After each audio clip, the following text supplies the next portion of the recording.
All right, so we have Andrea on here, and if you don't know her, she is Brittany and mine eyes. It's too early for this coach, and she is a wife, a mom, a boutique owner, a someone who just bought a building and is completely renovating it. So she knows a thing or two about doing this business and in super small amounts of time. So she's gonna give us all of her best tips, and I can't wait to hear them. So go ahead when you're ready. Well, thank you. So, so it's funny that this is the topic because when I think back, when I was writing my notes, I'm like, okay, so I'll just focus on the time when I first started my coaching business 5 years ago, because that's when I feel like I was busy. And then Candace just listed off all the things that I'm doing right now. And I'm probably twice as busy now as when I first started. But I do want to share with you um, that first year of my coaching business, because that was when I was in a traditional job. I'm doing lots of air quotes today, apparently. Um, and the reason that felt busy and time constricting is because you were on somebody else's schedule. You had to be there at a certain time. You had certain duties that you had to do. You couldn't be on your phone all day. My busy right now is completely different because it's 100% based on my schedule. I can show up at my building project whenever I want to. I have staff working at my boutique full time for me. So when you are in a job that you have to show up at 7:30 in the morning, you're there till 3:30 p.m. You don't really have breaks because you constantly have children around and you can't be like on your phone messaging. That takes a different type of time management. So here's the nitty gritty, you guys. If you want this business to work and you work a full-time job, or maybe you work 2 jobs, you just have to make the time, not find the time. You have to carve it out and you have to set time aside for yourself. So when I was teaching full time, I woke up at 4:30 in the morning so that I could eat breakfast, work my business, drink my Energize. For those first 30 minutes, I would work out at 5 in the morning. 5:30, I would start getting ready for my day, and I was out the door getting my daughter ready, all that kind of stuff by 7 o'clock so that I could drive 30 minutes to get to my teaching job in Lake City. So I had 30 minutes every single morning to respond to messages, to send messages, to create content, do anything that I needed to do to kind of just like kickstart the day. And then on my way to work, I was listening to personal development every single day. On my way home from work, I was listening to personal development every single day. So it wasn't just a 10 minutes a day type thing, which we say is minimum, and that can absolutely change your life. I was using my hour in the car to completely reprogram my brain because I was so used to living in my comfort zone. So I was hitting the personal development hard, but I had that hour in the car when what else am I going to be doing? I can't be on my phone. That's not safe. And so I really think the the use of that time allowed me to use my other pockets of time really, really well, because I was in that mindset of I'm going to change my life. And within a few months, I already had the nudge in my heart to leave my teaching job and do this full time. So I was really needing to use that hour in the car to reprogram. So I had my 30 minutes in the morning. I had my lunch break. I didn't have to go to the teacher's lounge every single day. I could work in my room. I could send messages.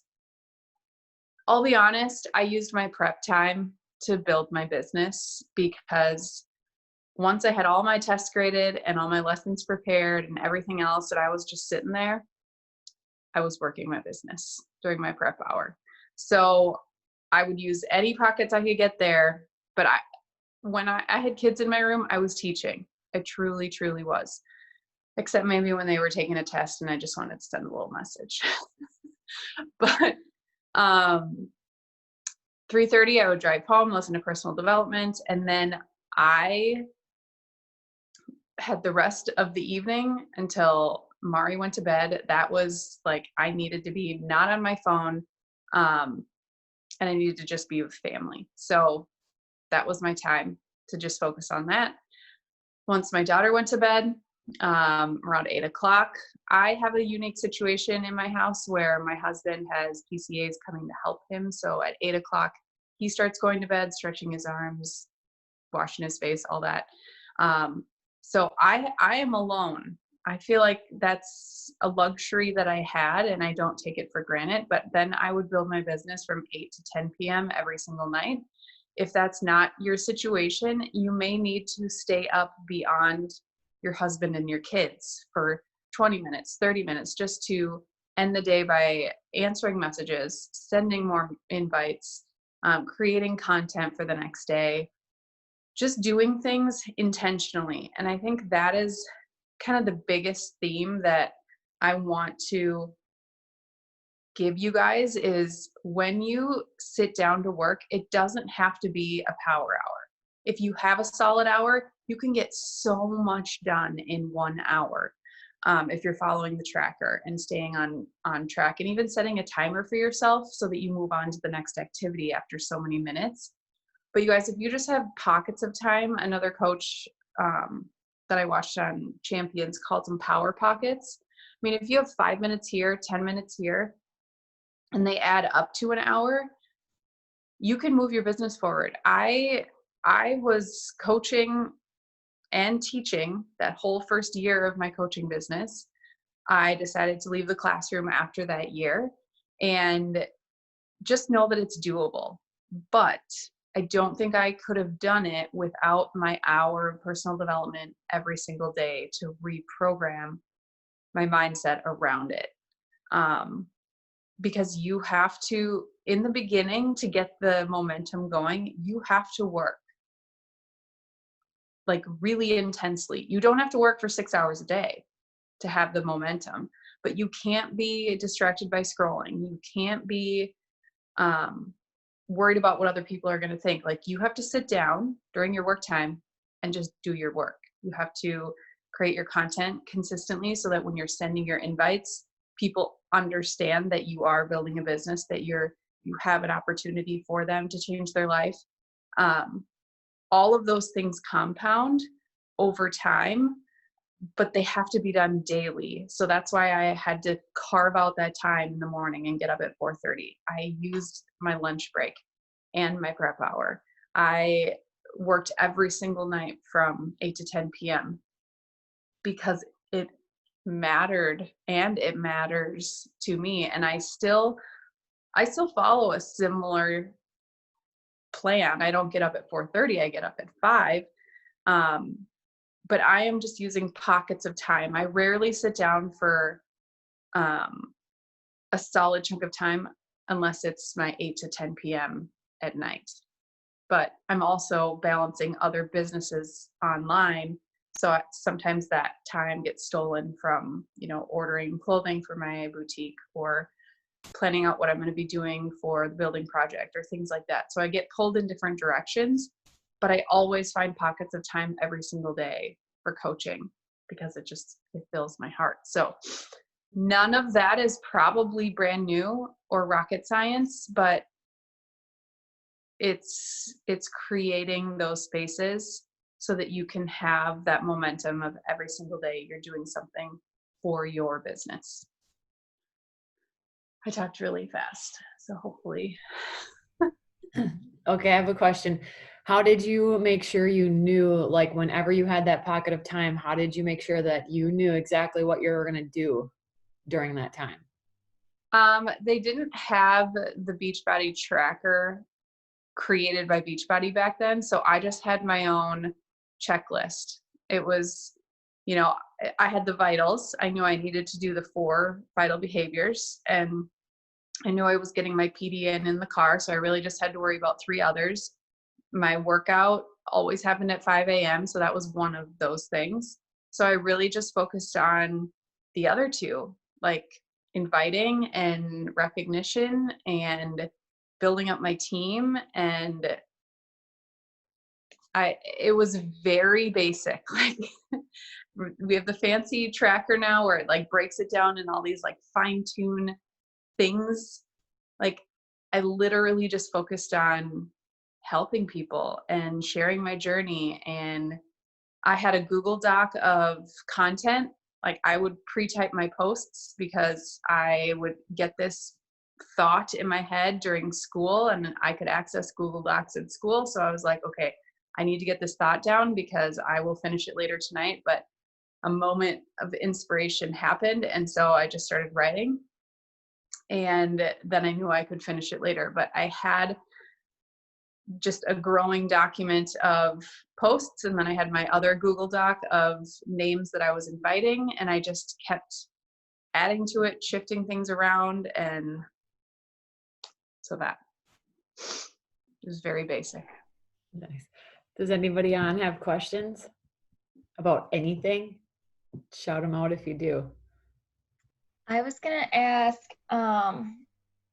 what tips do you have so that you're not always on? So you're not always like working your business and thinking about your business and stuff like that. That is an extremely good question, because I'm always on.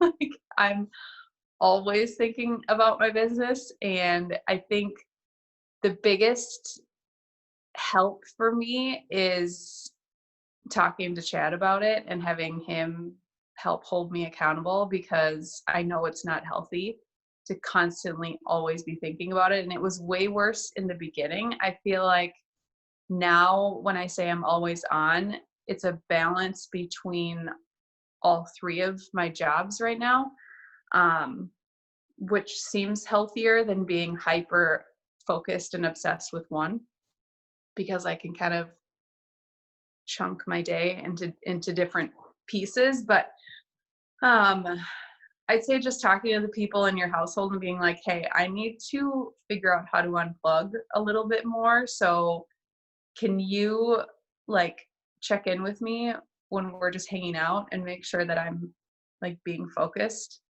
And he appreciated me being honest about that, because he could tell that I was constantly thinking about it and I needed to be more present. So it was a just very real conversation. But I also don't think it's terrible to be obsessed with something that fills your cup and makes you happy and lights you up. At least I'm just speaking for myself.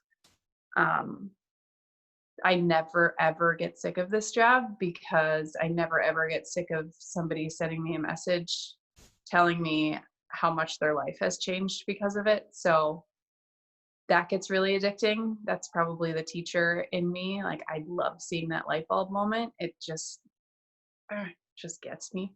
So I'm always trying to figure out, okay, how can I help somebody else? How can I light somebody else up? So there's that.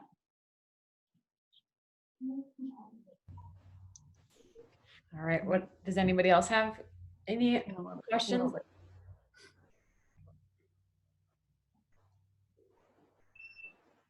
Oh, everybody's quiet.